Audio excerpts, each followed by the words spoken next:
What is happening, everybody? How are you all doing today? It's time for another great episode of Pop Go the Rockers. I am Jerry, and as always, the rest of the ensemble, Andy Rodriguez. How you doing? And Kat, how are you, man? We are doing great. We are doing Yes. wonderful. Happy to be here. Love it here. Yeah, Kat's been making a lot of appearances on shows lately, I noticed. Yeah, yeah, You've got man. a co-host. I think it's got to be a foursome now, you know? Yeah, Wow. he doesn't have much to say though. Yeah, Yeah. mine does. Yeah, mine tries to knock my microphone over. You know, he successfully knocked my microphone over the other day doing a show. So it's like, thank you. You know, I'd kick him out for a little while, but I felt bad and had to let him back in. But anyway, Joseph Staub, how you doing, man? Doing great. Doing great. Excited to be here. Awesome. Yeah, I am too, man. Thank you for all the positive stuff we've been getting for our show. We appreciate that. We got some interesting scenarios coming up next. You know, what was that show? Scenario. Who used that word scenario a lot? What show is that in the Greatest American Hero? You guys ever watch that show? Not really. Oh, okay. Yeah. I might have seen Bill a Mack. couple of episodes, Yeah. but I was Uh, 8. I know the theme song. That's about it. Yeah. Hey, idea. Anyway, today we are going to be talking about the new release from Olivia Rodrigo. The hell's the name of this song album again? You seem pretty sad Joe. for girls so in I, love. I always can never remember titles of long albums. I don't know. I've always been that way. Sorry, but yeah, I think this album is going to definitely. She was a superstar before, but this one I think is going to definitely catapult her. I wouldn't say. Well, you know, she's selling out 3 or 4 stadiums a visit, so she's getting up there. Let's just say she's got 3 nights sold out here in Nashville. So and quick. 3 nights, dude. Yeah, man, she's got a She's following. one of the biggest. I mean, as far as pop names right now, she's one of the biggest out there. And that's the stadium, right? The football Yeah, stadium, right? Nissan Yeah, Stadium. Yeah. Nissan. Nissan Stadium. That's all Three she's playing. nights. That's all she's playing, I think, her Yeah. stadiums. So good for her. I mean, I'm good for her, but man, that's a lot of it people. is. And yeah, so I'm looking forward to talking about it. I am familiar with Sour. I do own that album. I do appreciate that album. I think it's got some good songs. It's not a perfect album by any means, but I do like a lot of songs off it. So I was kind of excited to see where she was going to go from there, and this is where she went. I heard the first song from it. I don't know if it was the first single released. I don't know. I don't know. But I heard it on Saturday Night Live. It was the first song on the album, Drop Dead, which I thought, That the was performance the first single. that was the first single. And I thought that was a really, really great performance on SNL. I was telling my wife we're lying in bed watching because we record it. We're old, so we go to bed early, so we don't stay up for the original airing. So listen to it, and she's a very entertaining young girl. She's a very good actress. She's a very good entertainer on stage. What's your opinion on her, Joe? Yeah. So I had known some songs here and there, the big hits. I mean, when she had come out with Driver's License and she first kind of started to break through, I knew that song. I always liked that song.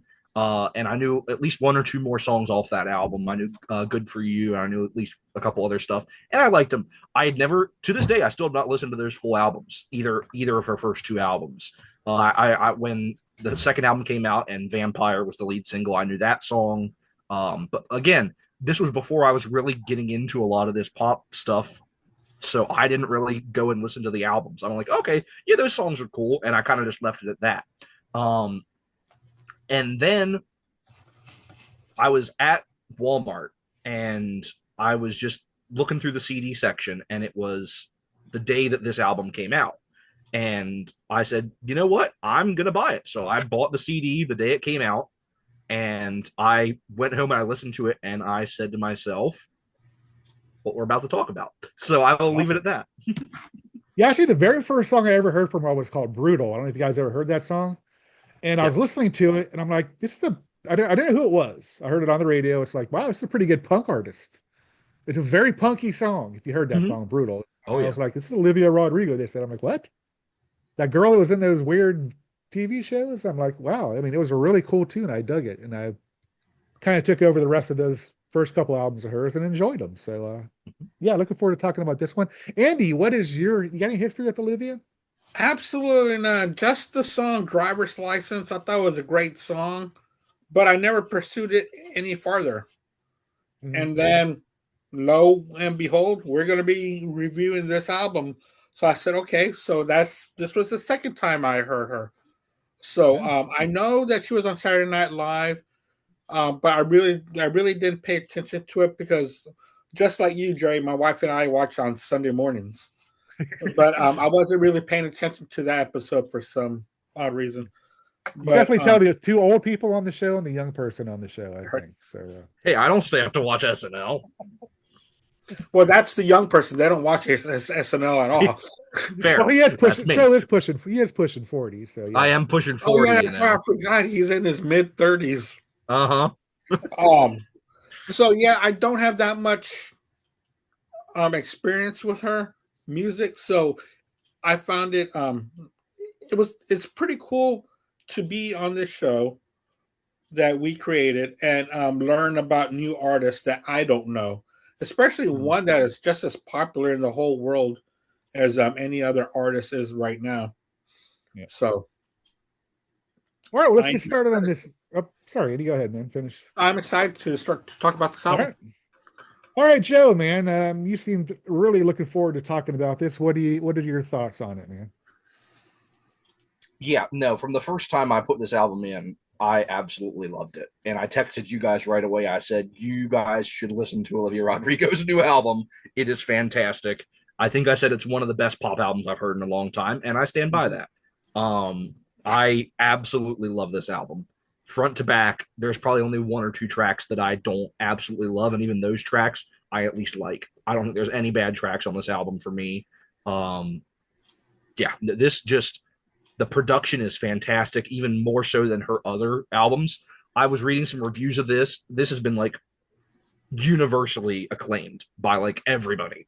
This has been people that didn't like her before like this. People that liked her before liked this. Um, People talked about how it seemed like there was maturity and growth in her music from her first two albums to this.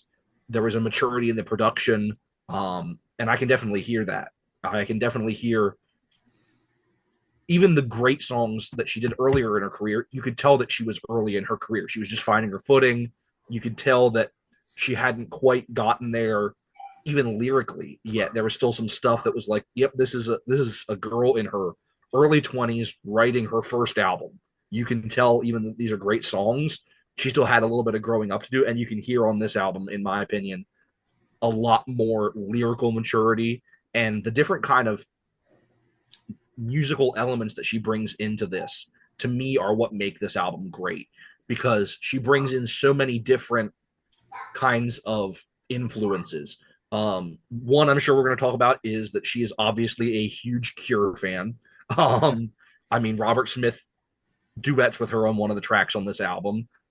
She references Just Like Heaven in Drop Dead.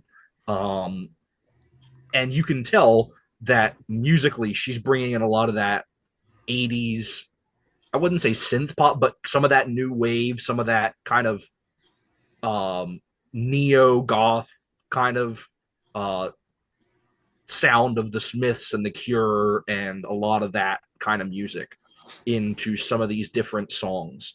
And I really, really like that she's bringing all those influences in. And unlike somebody that we all know, I think that that's a great thing that she is kind of bringing these elements because no, I don't think that a bunch of 20-year-olds are immediately going to know who the Cure is just because. And Right.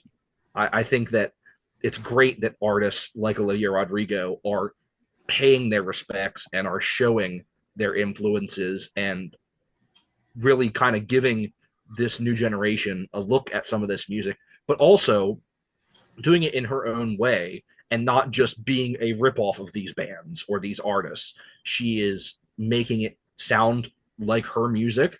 There's stuff that you can hear here in this album that sounds like her first two albums.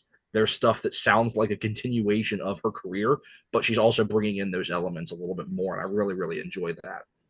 Right. Yeah, and you mentioned that if I might interject something here that I've noticed, like we said, I've said this on a past show, I believe, about how these younger pop stars are giving, you know, artists like you wouldn't expect them to give credit to. Like you mentioned Robert Smith with The Cure, Sabrina Carpenter, loves Stevie Nicks, Fleetwood Mac. I mean, all these pop stars are giving nods to these, the former, you know, the former people that were on top. You know what I mean? Right. Which I think is kind of cool. Like, they're influenced by these people, and that's really cool. That's what I want to say. Excuse me.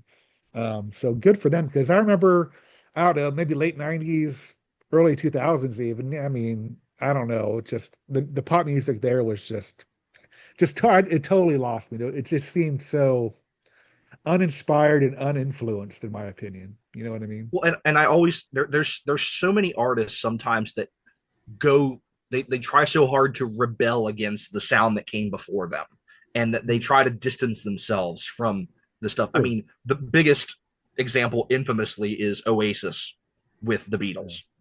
Like the Oasis was like swearing up and down, oh, we're not the Beatles, we're not the Beatles, this and that and this and that and the other thing.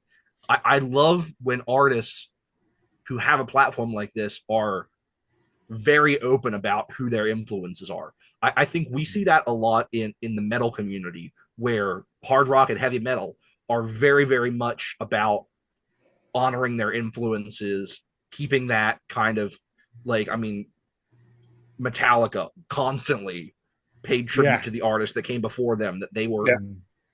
influenced by. I'm wearing a Kiss shirt. All the different guitarists that talked about how much Ace Frehley influenced their guitar playing. Right.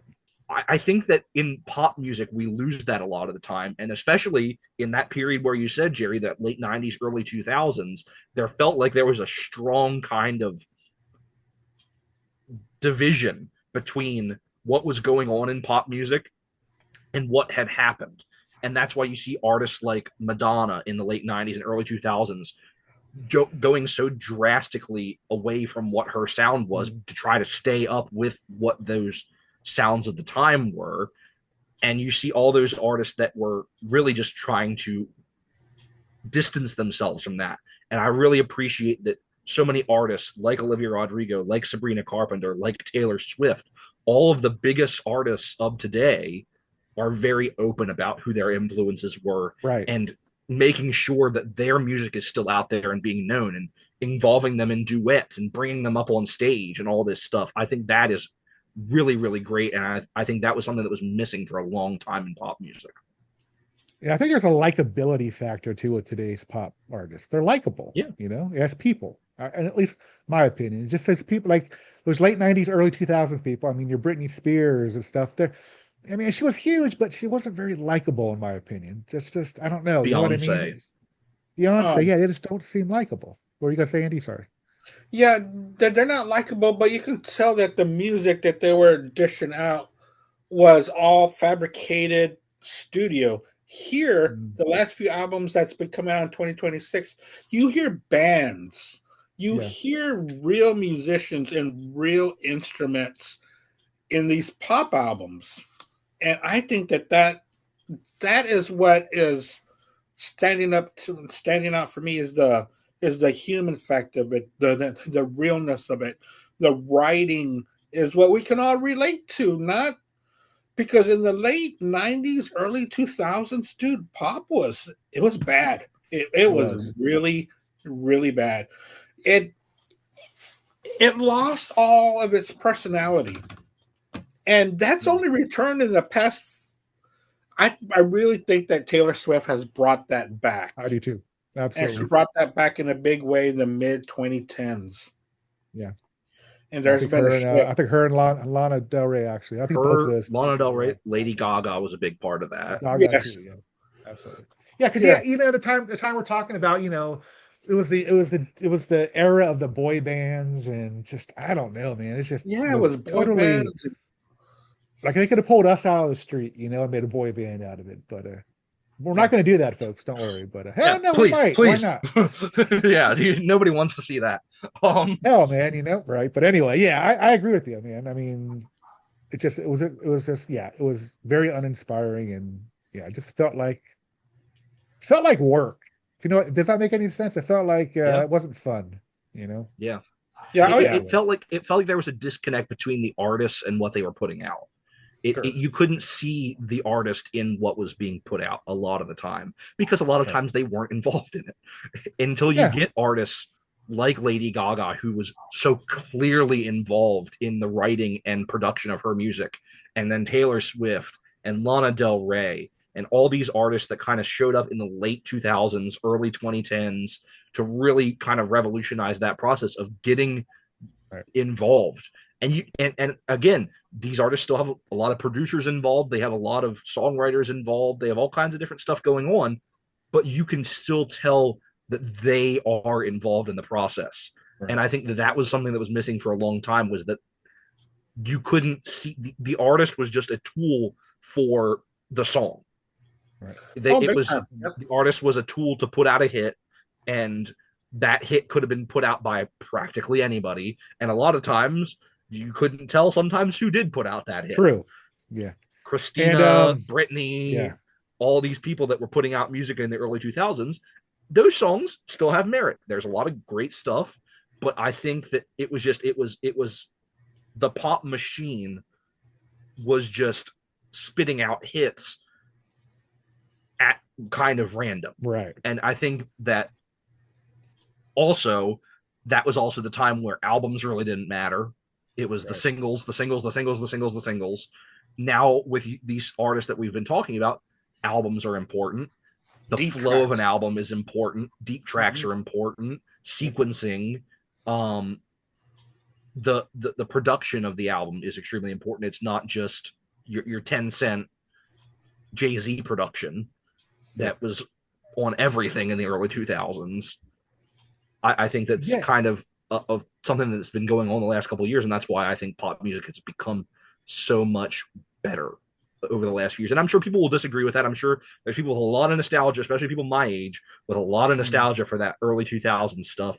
I don't have it, and I think that I can look back and say, as we're kind of diving into all this stuff, there is so much great pop music coming out right now that I do not feel that way about that period at all. And one thing about today's pop music, I was going to add this earlier and I forgot, is the fact that, especially with the lyrics, you get to know the person in their lyrics. You can tell that's them, at least mostly writing the lyrics, telling their stories. There's a lot of songs on this album, I think, that, I think are reflected by her. And those songs in the late 90s, early 2000s just was recycled lyrics. Yeah. Every I want to love you, girl, till the end of the world, like that. And God bless you if you love that stuff. More power to you. I mean, that's just like people give Taylor Swift all kinds of shit for 50,000 songs about her ex-boyfriends, right? But at least you can tell she wrote them, and at least you can tell that is her voice speaking those words. You can tell that is her thoughts. That's her personality coming out in those songs. There's that famous meme of the song "Girls" by Beyonce. Who run the world, girls? The whole chorus is just "Who run the world, girls" for like 50 lines, and it has like 15 writers, and then it shows Bohemian Rhapsody, and it has one writer. And I think that's, I mean, it's a joke, and it's kind of like an exaggeration, but it's kind of true. It took 15 people to write "Who Run the World, Girls" 15 times, and then you have somebody like Taylor Swift or Lana Del Rey with help throughout writing these songs, but that their voice comes out through those songs, through those lyrics, whereas anybody could have sang "Who Run the World, Girls." I'm sure we can all appreciate that Beyonce did a great job with it, but I don't think that it is something that's unique to Beyonce to sing those lyrics. But if you try to hear somebody else sing Taylor's lyrics, that's not their voice. Right. Exactly. Anyway, Andy still hasn't talked about this album yet. Oh, you don't want to talk about any particular songs, Joe, or you're just? I thought we kind of go back around. Oh, okay. Andy, what do you think about this album as a whole, bro? Yeah, this album as a whole, it's Joseph likes it a lot better than I do. I can tell you that. But it's an okay album. I liked it. The thing with her is that, like I said, I really fell in love with Driver's License, which was a ballad. And this album here, I like the faster tracks on this album more than the ballads. I think that when she was doing the faster tracks, especially the second side of this album, I think that just the change in music, it's like an updated 80s new wave kind of sound. And I love it. There are certain tracks that stuck out to me, and I will talk about those. But all in all, I think this was a good album. I really do. Yeah, I'm with you. I'm not disagree with you on the slower songs. I think that's her strong point on this album. I love her ballads. I've always said I love a singer and an acoustic guitar or a piano. I love that. There's a few songs where it's that, and I think she sounds great doing it. There's a lot of people that do not like her high range. I heard people say it's ear piercing. It's like I like her high range. I don't Yeah, know. I've I never. just always liked it. Now, I heard a lot of people that say when she gets those high notes, it's like, yeah, you know. But I find them they sound great, I think. Um, yeah, what's so cool about her is there's definitely a more mature aspect to this album, but there's also still that kid in her, which I hope she never loses. I think that's a strong point in her performancing and the fun I think that she brings to some of her music. And I think she does both of that on this album. She has that youthful, young kid, you know, at times songs, and she's got these really, really adult contemporary slower songs like the jazz club thing we always talk about, just her and an acoustic guitar or a piano, which I love. So yeah, I'm a big fan of this album. So I'm looking forward to what we think about the tracks. Okay, Joe, why don't you go ahead and what stands out the most to you? Yeah, there's a little bit on side one and a little bit on side two that I want to talk about. What's fun is that she divides it. If you look on the CD, the song listing on the CD, she divides the first one, two, three, four, five, six, the first seven songs as side A, Girl So in Love, and then the other six songs as side B, You Seem Pretty Sad. Um, and I think that actually divides really well, and I think that both sides have kind of a theme running through them. Um, but for me, for side one, there's a run of three tracks that I really just that's like my favorite part of the album, and that is Maggots for Brains, You Plus Me Equals a Heart, and My Way. Those are that run of three tracks I think is really, really, really solid on side one. Especially My Way. That's probably my favorite song on the album.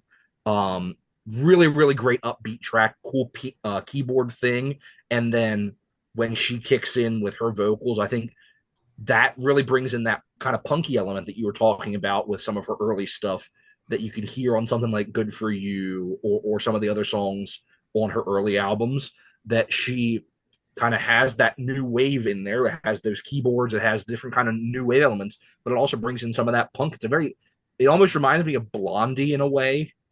There's some Blondie-ish elements into it. Not necessarily her voice. I wouldn't say her voice sounds like Debbie Harry, but I think the The the attitude. kind of the attitude and like the song structure feels very Blondie. And I think that's a definite highlight of the album for me. And then the two songs previous to it, Maggots for Brains and You Plus Me Equals a Heart. Uh, again, three really great up tempo songs in a row. Um, really, really a strong run there on side one. And then the songs I want to talk about on side two. I really like The Cure. I think that's a really, really great, really good song. That highlights her voice. I think she has some really great vocal deliveries on that song. I think that's a really, really solid song for her vocally. And then Expectations is another of my favorite songs, probably my second favorite song on the album. Another one of those upbeat kind of new wave tracks that she does so well on this album. And I think that I'm kind of with Andy a little bit. Some of the tracks I was a little bit not, I wouldn't say disappointed in, but some of my least favorite tracks are some of the slower songs. Honeybee is really the song that's my least favorite song on the album. I think the acoustic stuff on side two is better for me, but I think Honeybee is probably the weakest one for me. Um, but really, you can talk about pretty much any other song on this album, and I'll say, yep, I really, really love it. So I'll leave it with those. I'll let you guys talk about the songs that you guys want to talk about. And yeah, so All right, cool. Andy. Yeah, I said that I didn't like the ballads, but I am going to start off with a ballad that I really like. And that's on the second side, and that's the song Less. Yes, I that's a think good the one. piano work on that track is fan freaking tastic. I can picture it in a jazz blues bar, and her just going to because when I looked her up, she does play the piano, and I just really like that piano riff, that slowness, and I do like it when her voice goes high, and then when she brings it down low, or like kind of like in a whisper, where she kind of brings herself to be a little bit vulnerable in a song, like an actress being a little vulnerable. I really like that. Um, but the songs that I'm going to talk about are going to be quite a bit the same as Joseph. Maggots for Brains, I think it's fantastic. Expectations is my favorite. It's my most favorite song. And the parts that I like the most of those were the upbeat drum machine or the upbeat keyboards and her vocals going along with it with an upbeat sound. I really liked that. It sounded fresh. Um, I hadn't I hadn't heard the other two albums. Does she sing like, or are there any songs like this on the other two Oh yeah. albums? Oh yeah. Oh yeah. Okay. Okay. I liked that one. I liked The Cure. The Cure. That song I did like too. My Way is one of my favorite songs. But the first time I heard My Way, is it me or this is before I sent this to y'all, sent y'all something this morning. It sounds like Everlong by the Foo Fighters. I can The, hear it. I can hear it. I can hear that. The acoustic progression, version. I can hear it definitely. Yeah. I mean, just automatically, I was all like, "Ooh, she covered Everlong," but no. See, now I kind of want to hear her cover that song. I think she could do a Right. great job with it. Yeah, Yeah. I think so too, especially acoustically like that. But Mhm. but besides that, it's a good track. Um, Maggots for Brains was another song that I liked, and Stupid Song. I did like Mhm. Stupid Song. Yeah. I guess that's the one that references Just Like Heaven, correct? The second No. The or date the the first first one? a Drop Dead references just like Oh, heaven. Drop Dead does. Okay. All right, okay. Well, I like Drop Dead as well. I thought that was a good track. So about 5 or 6 tracks I really dug. And Cigarette Smoke was okay, which was the closer. I was hoping for a more grandiose, and I thought it was going to go there because it's almost a 5.5 minute song, which is the longest song on the album. And I felt like she was going to hit some point, but she kept it kind of the same rhythm, and I really thought that it was a wasted opportunity because she had the build up for it. She really Yeah. did, and to kind of let that go, that was kind of disappointing. But but but all in all, this was a good album, and it's something that I probably will listen to quite a bit. Yeah, I'm going to start out with cigarette smoke actually. So I gotta look at the site because my printer's out of ink, so I couldn't print out my notes. So I'm kind of looking at my other computer screen here. Yeah. But cigarette smoke, I thought that was one of the better songs on the album. I thought it was just an epic, awesome pop ballad, man. It's long, but it's cool. I noticed she mentions the word honeybee quite a bit on a few songs on this album. I wonder if that's anything personal with her. I'm not 100% sure. She does mention the honeybee a couple times besides the song Mhm. Honeybee. I thought her vocals were great on it. You know what? I am not comparing her to people like Celine Dion or Adele, but I can picture those two actually singing this song. If that makes any sense. I mean, it's that kind of well-structured adult contemporary, slower tune. The last 2 minutes of the song were the best part of it, man. It actually gave me chills, man. And those last 2 minutes, the music was so good. And her and acoustic guitar, I think, are perfectly matched. I say that a lot, I know, but it works with that song. But anyway, I think the strongest run of three songs is the first three, actually. I love Drop Dead. Like I said, that's the first song I heard off it. I loved it, man. It's just a classic pop song. As you mentioned, you can definitely tell she's a Cure fan. The chorus just stays in your head for days. Yeah. It's one of those songs, how you get rid of that? You have to listen to the song, I mean, then Yep. it'll go away for some reason, but it stays in your head. It's that good. I love the buildup of it. Her voice is a tad auto-tuned, but for the most part, it is her sing. It's pop music. It's going to be auto-tuned, but I think it works really well. Um, I have heard her do I had heard her sing live, and she does sound good live. Um, like I mentioned the high range. I know people that said that the high range gives them a cringe feeling. I disagree. I loved it, man. I like it too. Yeah. It's different. It is. And that middle break where it's just the instrumental part, it goes into that little quiet chorus again. It's so good. I mean, it's just a well-structured pop tune. And then the next song, Stupid Song, man. You know what? I think these pop stars party harder than rock people do because they're always talking about smoking blunts, going to bars, and they must be some party people, man. But yeah, this is a really pretty song. Again, that chorus in her high range is so good. And I like how it kind of smooths into a mid-tempo type of pop song. Very heart-telling lyrics and genuine. And the background music, I think, is phenomenal on this one. It is through all of them, but this song, I think, especially is one of my favorite moments of the background music, let's just say. And I like Honeybee. I love that song. I think the vocal is incredible. Probably because, and I reference her a lot because I love her. It's got a very Lana Del Rey feel to it. And especially in the falsetto she delivers in this song. She has that same kind of original, well, Lana Del Rey original type of falsetto in her vocal parts of it, in my opinion. I think this would be a great moment live. The ambience with the strings and the piano, I think, are beautiful. Perfect pop ballad. And and I love that choir coming at the end. I don't know if it's a choir, but it sounds like a choir, kind of. And it's definitely a group effort there, and it's an amazing tune. Cigarette Smoke, we talked about that one. My Way is a really fun song. I agree with you guys. It really is. It's one of the funner songs in the album. It's one of those songs where I feel that youthfulness, and I think that's a strength of hers, is that youthfulness. I mean, we all get older, but I kind of hope she holds on to that because I think it's a special thing. And I like What's Wrong with Me. Yeah, well, you know what I mean. In my mid-30s, I'm really starting to feel that. Well, it's true, man. Yeah. Yeah, I'm pushing 40 myself. Yeah, okay. Yeah, I was like, Jerry, you're almost 40. You're a couple years older than me. You're right, getting there. Yeah. It's an inside joke, people. We're talking about this him being in his mid-30s. But yeah, I like What's Wrong with Me. I think I'm not a Cure fan, nor am I a Robert Smith fan, but I think the duet works really well, man. I do. I really to this song. I really wish it was better because I love Robert Smith. Really? I love the Cure, and I didn't like his vocal pattern at all. Well, I thought it was good. I mean, it sounded like the Cure, in my opinion. I mean, it sounded like he still sounds good. I'm not a Cure fan, but his voice still sounds good. You know what I mean? Yeah, he still sounds like himself. Yeah. Yeah. The flow of the song, the good thing about his vocal style is not one that's going to blow out your voice.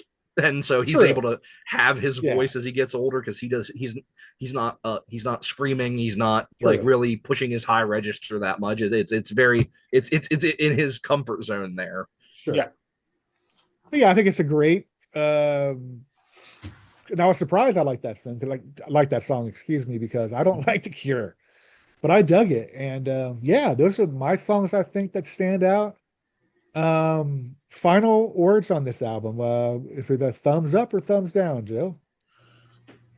2 thumbs up from me. Thumbs up. Like I said, I love this.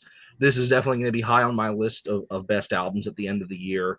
I was talking to these guys earlier that we've been talking about how many great albums have come out this year, and that I'm probably going to have to end up splitting my list between rock and pop albums because there's just so many, and I feel bad not putting these albums high enough on the list just because I mean my love is always going to go towards the rock albums that are going to probably be higher on my list. So I feel bad not putting these as high, so I'm probably going to separate my list so that these can be as high as they deserve to be on a list. Yeah. So I think that this has just been such a great year for music, and this is another great example of a really, really, really solid album that came out this year that I feel like my love is only going to grow for. And I'm really excited to go back and listen to some of her older albums to see how much I can get into some of those tracks that I've never heard before. Nice. Andy? Yeah, I'm going to give this one a thumbs up. I've been kind of almost 3/4 or all the way up. I will give it all the way up. It deserves it. It was a good album, and I like the personal touch to it. I like the it's her. That was the problem with the early 2000s like Joe was saying, you could put anybody up there because it was a producer's world. That's what that was. It was just fabricated music, and this is so earthy. It just feels so real. So I will give it a thumbs up. Yeah, I'm with Joe. I'm gonna give it two thumbs up. I really dig it. I like her. I think she's a genuinely nice person. I think if you came across the street and said hi, she would say hi back. I do. I think she's that genuinely kind of a nice person. So liking somebody really, affects my decision on, if I like these people or not. Even though they Yeah. could be good, there's a lot of dickheads out there, like I'm a big Pink Floyd fan, but a lot to say about Roger Waters as a person. But yeah, I dig her, man. I'm looking forward. She's young. She's what, early 20s still, right? Mm-hmm. Yeah, And she's younger than and me. I I'm pretty am, sure. yeah. Well, I know she's not in her mid 30s, Well, of course not. Yeah, no. but no. In all seriousness, I'm looking forward to following her career. I mean, I think she's only going to get better, because I think this album, like I said, is going to put her up in the upper stratosphere of pop music. So yeah, definitely two thumbs up. Yeah, So she's this only is a definite. 23, Oh yeah, she's Wow, really? 14. Oh, yeah, and this is Wow. her third album. yeah. Yeah. So Wow. yeah, she's going to be. I think she's going to have a great career, and it's one person I'm going to cheer for. I'm going to root for that she has a good career. Yeah. So. All right, we're gonna. What are you guys that we're gonna be doing? What are our next two picks gonna be? Joe, what's your next pick, man?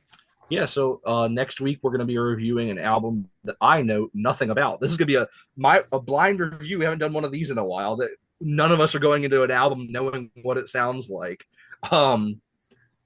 And I was telling these guys we really haven't done a lot of like electro pop on here lately.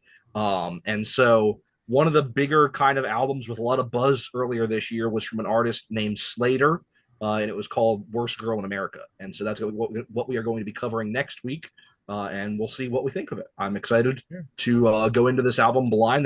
Like I said, there's been a lot of buzz about this album, and I'm interested to see if we think that was earned. Okay. And what's your next pick, Andy? Yeah, Matt, my next pick is going to be an album from last year. It's going to be Lady Gaga's Mayhem. That's going to be a blind listen. I was with my family on a vacation this past weekend, and my nieces had the Vimo TV on a Lady Gaga channel, and that's all they played. I didn't know she had so many videos. I was Oh waiting yeah, to end. She does. I was like, That time, yeah. but I said this is an interesting one because I like her, and I knew that she just released an album very recently, so that's what I went. That's what I'm going to go ahead and pick. I will say in advance, it will not be a blind album for me. I have listened to that album many, many, many, many, many, many times. Have you already? You guys, Okay. you Oh guys yeah, ever watch? no, I listened to You guys that album ever, the day it came out. Okay. you guys ever watch that Excite channel, XITE video channel? You guys ever Oh watch yeah, that? No. I love that. No. No, no, It's amazing how many videos Lady Gaga had. I mean, you look at yeah. Lady Gaga videos; she's got a ton Oh of yeah, them. well because for one or two of her albums, she did what they did in like the mid 2000s. It was the video albums were a big thing where she did like a video Yeah. for every song on the album. Right. And so, yes, no, I will say Lady Gaga is one of the few pop artists that I actively followed before we started doing this channel. So I was very up with when her new music was coming out, the last couple albums. So this is an album that I have listened to many, many times and I'm very excited to talk about. So, Okay, great. Yeah, I knew that. I know her hits. I've never deep tracked an album, so I'm definitely. I don't think I've ever heard this album, so I'm looking forward to it. By the way, I want this to will be add something here. You know what? I've been doing this thing lately where I've been seeing these albums and I've been blind buying them without hearing them. I don't know if any of you guys have heard of these people before. But there's this pop band called Cannons. You ever hear of them? I I wanted to answer yes. Yes, I've heard of Cannons. Okay, I haven't. They I played them got. a bit on Alt Nation. Oh, so they're more like an alt pop band then. Yeah. Mhm. Oh, okay, gotcha. Then I got this one right here. And I've heard the name Freya Sky, but I couldn't tell you a single song she sang. But I'm like, okay, somebody at work, my old job mentioned her name. So I'm like, screw it, I'll buy it. So I don't know nothing about her. So I haven't even opened them yet. So I'll probably do that either today or tomorrow, tonight or tomorrow. I don't know. But Anyway, if you guys want to put something in our comment section about them, if you guys heard them, give me some info on it. But all right, that is our review of Olivia Rodrigo's latest album. What is it called, Joe? You seem pretty sad for a girl so Thank in you. love. It's just, I don't know, these long titles I'm not good at remembering because I'm old, of course. I'm going to be 40 soon. But thank you guys very much. I'm looking forward to doing this with you guys for a long time. And you all have a good night. And thank you for all the support out there. And we'll be seeing you next week. Bye Bye, bye. guys. See ya.